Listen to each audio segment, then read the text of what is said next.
Isang maulan na hapon sa ating lahat, guys. So, for this day, check natin yung ating harvest, no. So, dito na lang tayo mag-check dito sa ating bagong decimeter, no. So, mas accessible siya lagi kasi lagi siyang may ilaw.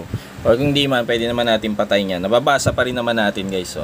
So ito yung harvest natin, yung energy 1151 watt hour.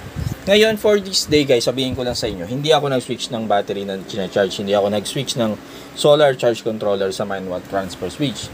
So, ibig sabihin, pwede nating i-confirm or i-compare yung resulta nung harvest ng SRNE natin, no? Kung magmamatch siya. So, check natin yung SRNE.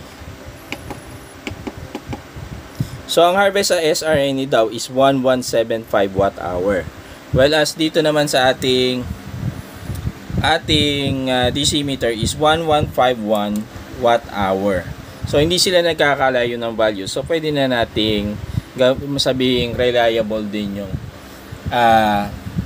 binibigay nitong ating decimeter.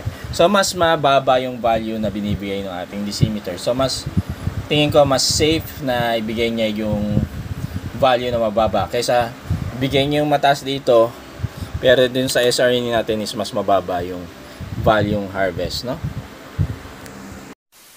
One thing to point out pala, guys, dito sa ating direct current meter na naka-install sa manual transfer switch, guys, ito ay purely powered ng ating solar panels, no?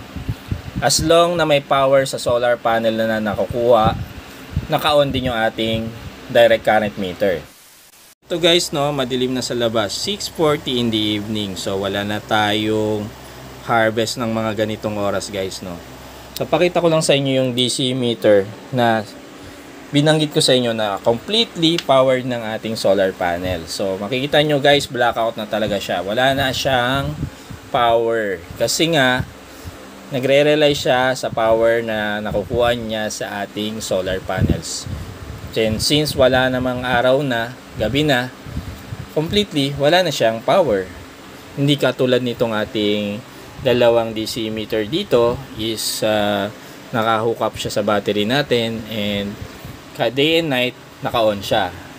Pati yung ating alternating current meter, day and night naka-on to.